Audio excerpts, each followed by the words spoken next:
damai di hati. Puji nama Tuhan, kami berdua sangat bersyukur kepada Tuhan karena di kesempatan kali ini kami boleh membagikan atau mensaringkan kebenaran firman Tuhan tentunya. Tapi sebelum itu kita akan mengawalinya dengan berdoa. Mari kita berdoa.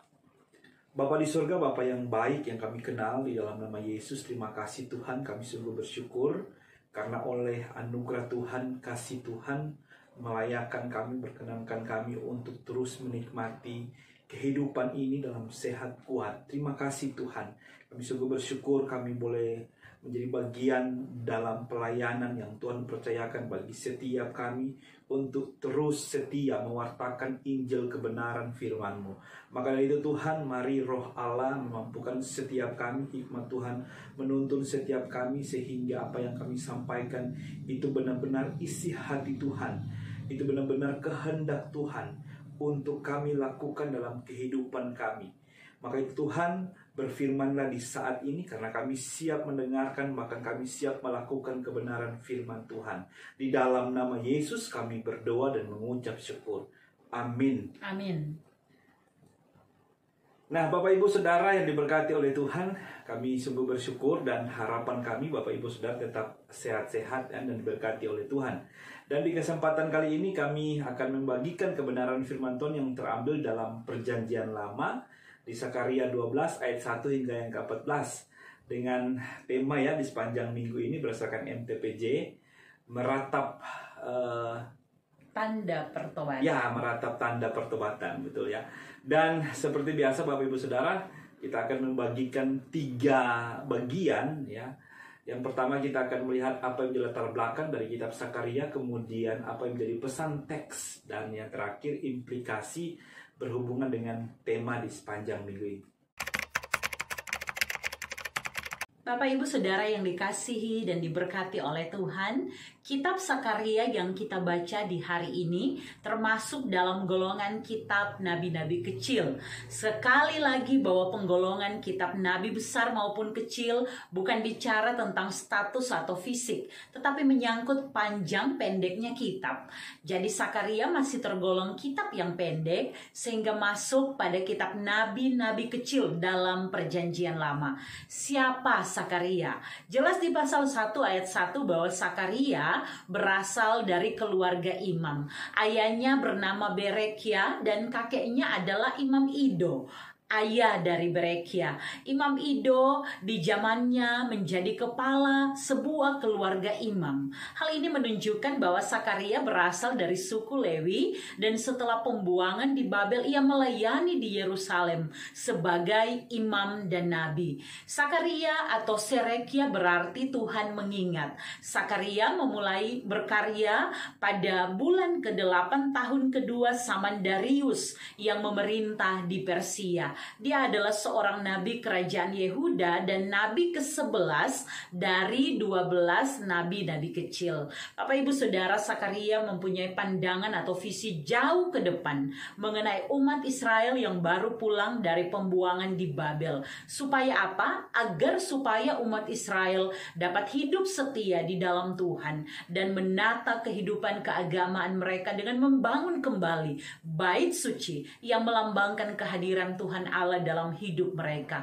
Jadi fokus Sakaria sekembali dari Babel adalah menguatkan dan memotivasi umat untuk bertobat dan membangun kembali bait Allah. Bapak Ibu Saudara, kitab Sakaria ini berisi sastra atau tulisan apokaliptik yang artinya menyingkap atau membuka rahasia, yaitu dengan fokus pada akhir zaman. Sehingga jenis tulisan dalam kitab ini pada umumnya berisi penglihatan dan gambaran simbolik yang bisa berupa hewan, bisa berupa malaikat, roh jahat, maupun angka tertentu. Sakaria menjadi salah satu dari 3 nabi, yaitu bersama Hagai dan Maleaki yang melayani setelah bangsa Yahudi kembali ke Yerusalem setelah pembuangan di Babel selama 70 tahun lamanya.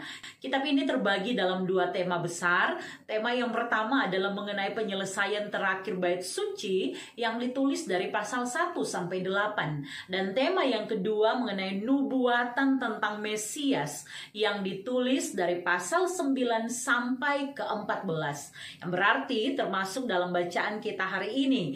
Dan khusus di teks pasal 12 ini berbicara keadaan sebelum kedatangan Mesias, tentang bagaimana Yerusalem dikepung dan bagaimana pembelaan Tuhan atas umat sekalipun mereka penuh dengan dosa dan pelanggaran.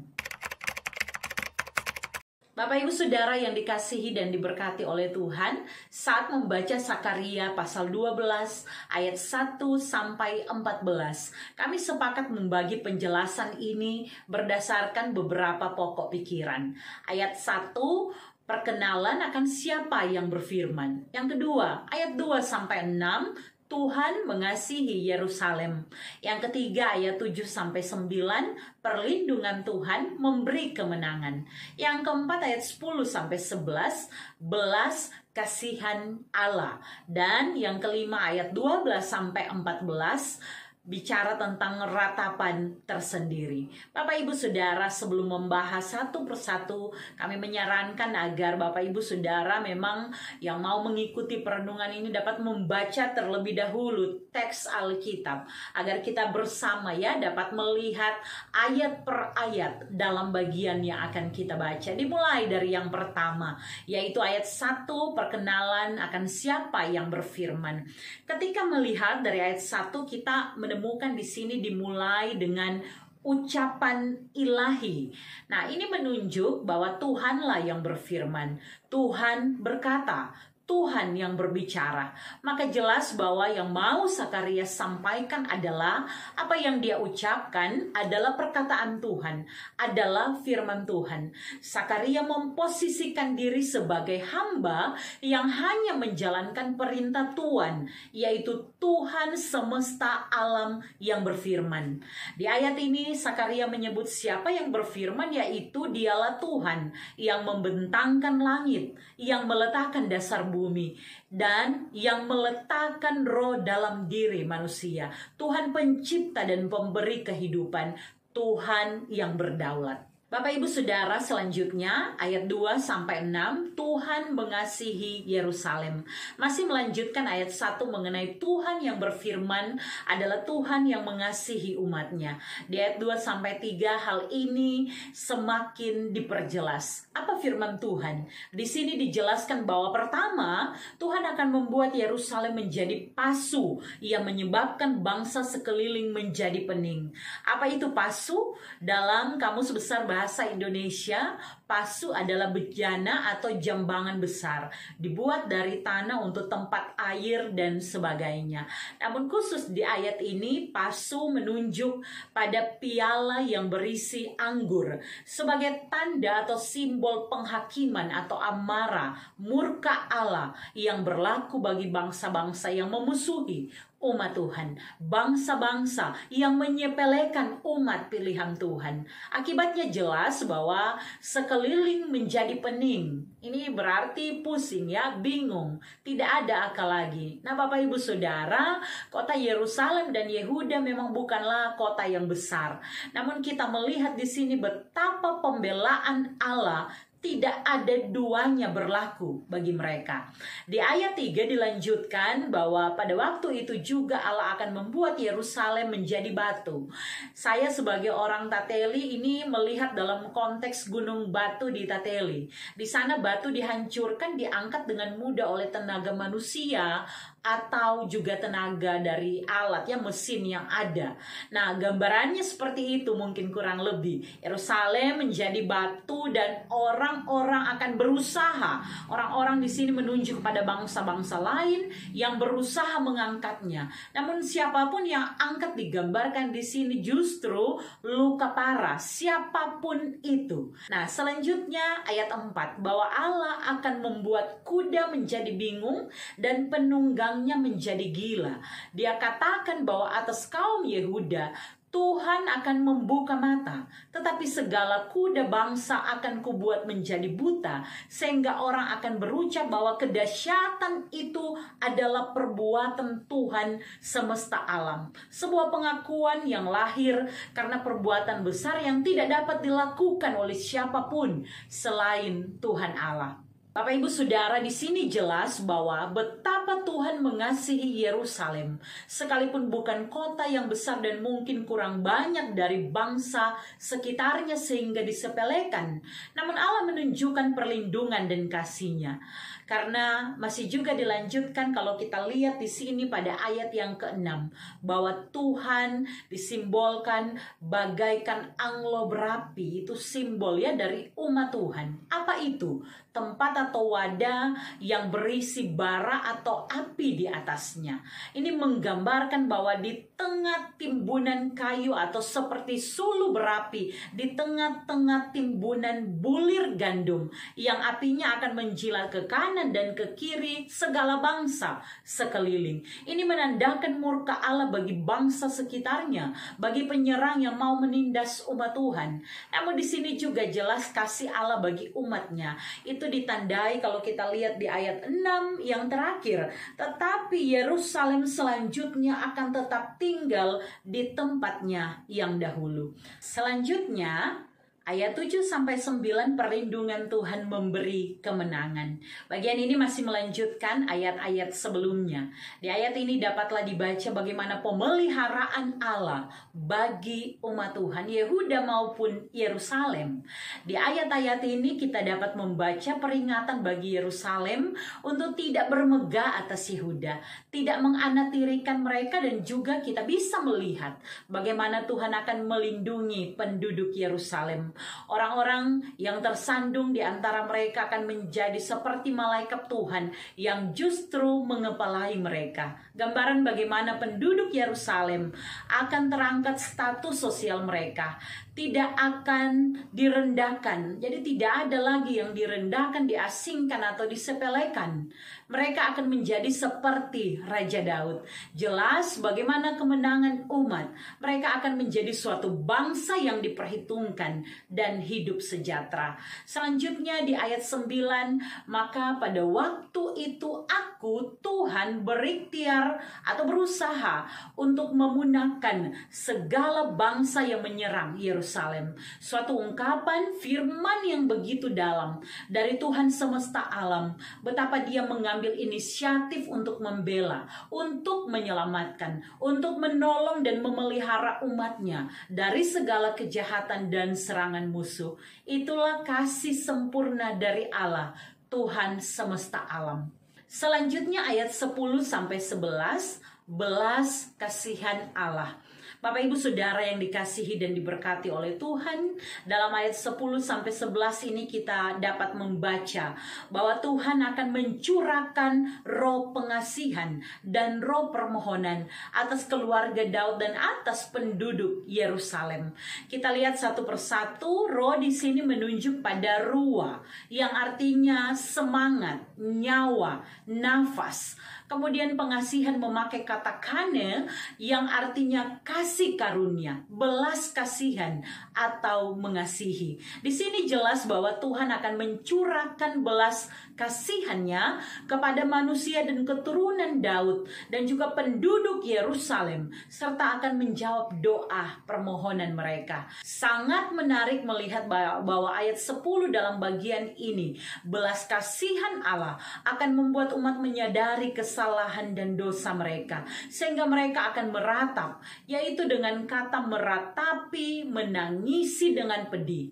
Karena apa? Jelas sekali ya, bahwa mereka akan memandang kepada Dia yang telah mereka tikam. Ini menunjuk kepada seseorang yang bagi Sakaria akan datang di masa depan, yang kemudian memang digenapi dengan kehadiran Yesus Kristus yang ditikam, disalibkan demi keselamatan umat manusia. Bapak Ibu Saudara, umat yang dimaksud dalam bagian ini bukan hanya menunjuk kepada umat Israel secara umum, tapi juga menunjuk pada setiap keluarga yang mau meratapi atau menangisi dosa dan perbuatan salah mereka, seperti meratapi anak tunggal atau anak sulung mereka. Suatu ungkapan kesedihan yang teramat sangat. Di ayat 11 selanjutnya adalah bagaimana ratapan umat adalah sama dengan ratapan atas Hadad Rimon. Di sini dapat dilihat ya siapa itu. Umumnya ini memang kalau dicari bahwa penjelasannya ini menunjuk suatu tempat dekat lembah Megido, yang kemudian lebih tepat kemudian di bagian ini menunjuk pada dewa asing yang dipercaya akan hidup kembali dengan adanya ratapan atau tangisan. Maka ratapan yang hendak dimaksudkan di sini adalah ratapan yang benar-benar tulus atau ratapan yang setulus hati disertai dengan pertobatan yang sungguh. Ia akan melahirkan suatu kekuatan yang baru untuk terus menjalani hari-hari hidup ke depannya. Selanjutnya ayat 12 sampai 14, ratapan tersendiri. Bagian terakhir di ayat 12 sampai 14 ini menunjuk pada ratapan dari hati yang terdalam dari setiap pribadi maupun keluarga. Ketika kita membaca dari ayat 12 di sini, negeri itu akan meratap setiap kaum keluarga tersendiri, kaum keluarga keturunan Daud tersendiri dan istri mereka tersendiri, kaum keluarga keturunan Nathan tersendiri dan istri mereka tersendiri, dan selanjutnya menggunakan kata tersendiri. Nah, mengapa dikatakan tersendiri? Ini karena umat Tuhan, semua manusia termasuk kita, bahwa untuk bertanggung jawab atas perbuatan dan dosa itu menyangkut hubungan pribadi dengan Tuhan. Maka Bapak Ibu Saudara, jelas bahwa pengakuan dosa, ratapan dari hati yang terdalam, haruslah dilakukan secara tersendiri atau pribadi. Tidak ada yang dapat menyelamatkan umat atas dosa dan kecemaran yang dapat kita baca selanjutnya pada pasal-pasal selanjutnya. Namun jelas bahwa ratapan dan pengakuan umat menunjukkan betapa manusia secara pribadi membutuhkan Tuhan yang hanya sebagai satu-satunya yang dapat menolong, yang dapat menyelamatkan manusia. Maka saat datang kepada Tuhan, sudahlah wajar jika ada ratapan sebagai bentuk penyesalan yang dalam akan setiap dosa. Maka ratapan menjadi sebuah tanda pertobatan. Bapak Ibu Saudara, tema di sepanjang minggu ini mengenai meratap tanda pertobatan. Melalui bacaan Sakaria 12 ayat 1-14 yang memberi kita beberapa pesan dan pengajaran penting. Yang pertama, melihat siapa Allah dalam kehidupan kita sangat penting. Menemukan tentang Allah melalui ibadah yang kita lakukan, firman yang kita baca, kesaksian yang kita dengar dan lihat, bahkan pengalaman iman pribadi kita. Bagi saya dan suami, Tuhan Allah adalah pencipta alam semesta. Dia yang berkuasa atas segala sesuatu. Dia nakoda dalam rumah tangga kami. Bagi kami, Tuhan Allah adalah satu-satunya penolong dan juru selamat kami. Kami juga melihat Allah sebagai Bapa yang mengerti apa yang ada sampai pada kedalaman hati kami. Kami merespon itu dengan selalu bersyukur dan hidup seperti anak yang mau menyenangkan hati Bapa. Apakah kami pernah gagal? Jawabannya ya. Namun kami tahu bahwa setiap pengakuan, bahkan ratapan penyesalan yang sungguh-sungguh mau kami naikkan itu didengarnya. Maka kami selalu dapat berkata terima kasih Tuhan. Kami mengucap syukur untuk setiap pengampunan yang Tuhan beri bagi kami. Bapak Ibu Saudara, bagaimanakah sikapmu mengetahui bahwa kamu, bahwa keluargamu yang telah ditebus dengan darah yang mahal, kita telah dibayar lunas dalam pengorbanannya, namun kita masih melakukan salah maupun dosa? Sudahkah kamu datang dengan hati yang remuk, dengan ratapan akan pengakuan dan meminta belas kasih-Nya? Tuhan memampukan kita menyatakan pengakuan dan ratapan sebagai tanda pertobatan kita. Bapak Ibu Saudara, kata tobat, bertobat, pertobatan, ketika lihat bahasa aslinya apalagi melihat kata metanoia, ini berarti berbalik 180 derajat. Artinya kalau sebelumnya menghadap kanan, maka berbalik menghadap kiri. Ini berbalik ya. Kalau 360 derajat, balik ulang ke situ. 180 derajat menghadap ke sini, sekarang menghadap ke sana. Nah, Bapak Ibu Saudara, jika ratapan adalah tanda pertobatan, maka seharusnya pertobatan mengarahkan kita pada perubahan yang utuh. Dulu mabuk-mabukan merontak, sekarang tidak minum untuk mabuk. Dulu berdusta, sekarang mau hidup jujur. Dulu ruci, sekarang mau hidup suci, dan seterusnya. Bukan sebaliknya, atau pas minta ampun, kemudian bermohon dalam air mata, minta ampun pengasihan Tuhan, kemudian backing lagi. Meratap bukanlah ukuran seseorang sudah bertobat, tapi meratap adalah tanda bahwa seorang manusia menyadari siapa dia dan betapa dia butuh Tuhan dalam kehidupannya. Ukuran pertobatan secara manusia memang dilihat dari perubahan. Namun apakah seseorang sudah berubah atau hidup dalam pertobatan, itu masalah pribadi dengan Allah yang Maha Tahu. Manusia bisa melihat seseorang yang beribadah sebagai seseorang yang telah bertobat, namun Tuhan tahu sampai kedalaman hati. Maka meratap menjadi tanda pertobatan. Jika meratap memenuhi hal ini, sadar, datang dengan sungguh hati, mengakui Allah dan perubahan, serta dalam pertolongan Tuhan menikmati kehidupan yang baru. Yang kedua, melalui bacaan ini kami menemukan pesan yang sangat mendalam mengenai kasih dan pemeliharaan Allah, perlindungan dan belas kasihan Allah. Betapapun dia murka akan dosa dan kesalahan, tapi Allah tetap setia dalam setiap kasih dan pengampunannya. Kalau Tuhan so sayang, beda dengan manusia. Kalau Tuhan so sayang, maka Tuhan tidak akan mungkin membiarkan anak-anaknya diremehkan atau ditindas. Dia yang akan bertindak membela dan menolong kita. Memang so sweet sekali Tuhan ini. Nah, selanjutnya yang ketiga, kami belajar bahwa jangan mencurangi, jangan berbuat jahat, jangan meremehkan umat Tuhan atau orang yang hidup mengandalkan Tuhan. Karena mereka mungkin terlihat lemah, kecil, tidak berdaya, tapi Tuhan Maha tahu dan melihat. Dia tahu saat kita melakukan sesuatu yang mencurangi anak-anaknya. Dia tahu apa yang kita perbuat, dan pada waktunya dia pasti akan bertindak. Sebaliknya, setiap perbuatan baik yang kita lakukan kepada anak-anak Tuhan, itu memiutangi Tuhan. Maka hiduplah dalam kebenaran itu. Nah, selanjutnya yang keempat, pertobatan harus dimulai secara pribadi, dari hati kita masing-masing. Maka dalam minggu sengsara yang kedua ini kita diajak untuk meratapi dosa dan pelanggaran kita. Meratap bukan sekedar ekspresi sedih dengan air mata, tapi sungguh lahir dari hati yang menuntun kita pada perubahan. Ingatkah kita bahwa dia mengasihi kita dan mau mati demi kita yang memang tidak layak ini. Dia tertikam dengan kejam demi keselamatan kita karena sayangnya pada kita. Please, buat anak-anak muda, teman-teman kami semuanya, jangan pakai air matamu hanya untuk pacar yang belum bertobat, yang mungkin mengajakmu berbuat zina yang kau tolak dan kemudian pergi meninggalkanmu.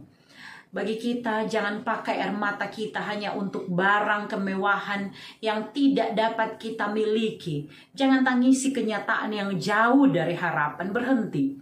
Kalau engkau menangis dan meratap, pastikan itu tanda bahwa kamu merasakan kasih Tuhan dalam hidupmu. Dan pada saat itu kamu sadar bahwa kamu masih hidup di dalam dosa. Yang terakhir, Bapak Ibu Saudara, kita diingatkan dalam minggu-minggu sengsara ini untuk tidak jemu-jemu berbuat apa yang baik. Mendoakan mereka yang belum mendengar tentang Tuhan Yesus. Mereka yang kini dalam tekanan, mereka yang mencari pekerjaan, mereka yang dalam pergumulan. Saudara-saudara kita yang ada di Ukraina dan Rusia.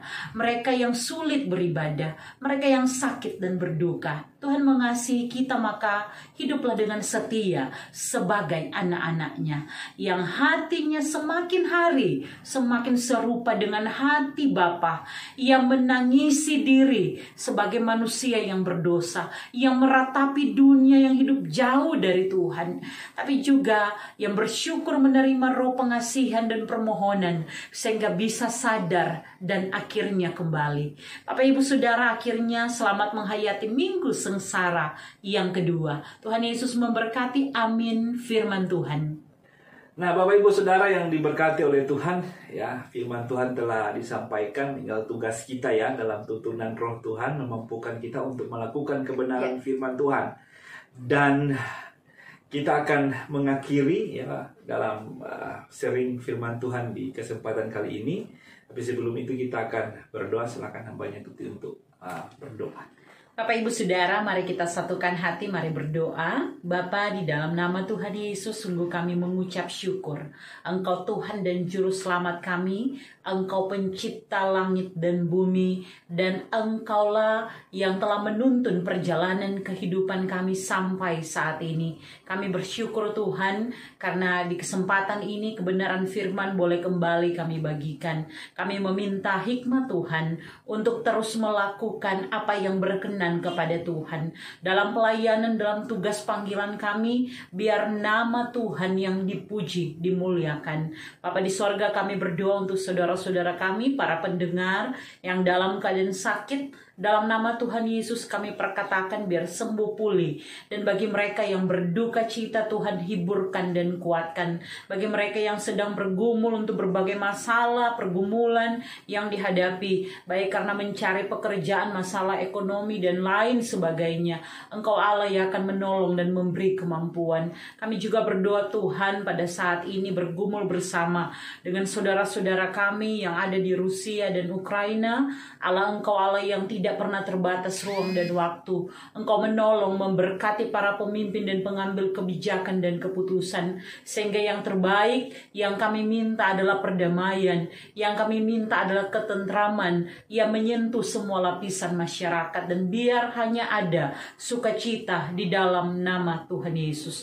Bapa di sorga, ini kami mengucap syukur dan kami berdoa dalam nama Tuhan Yesus. Amin. Amin. Dan pada akhirnya sampai jumpa. Tuhan Yesus memberkati.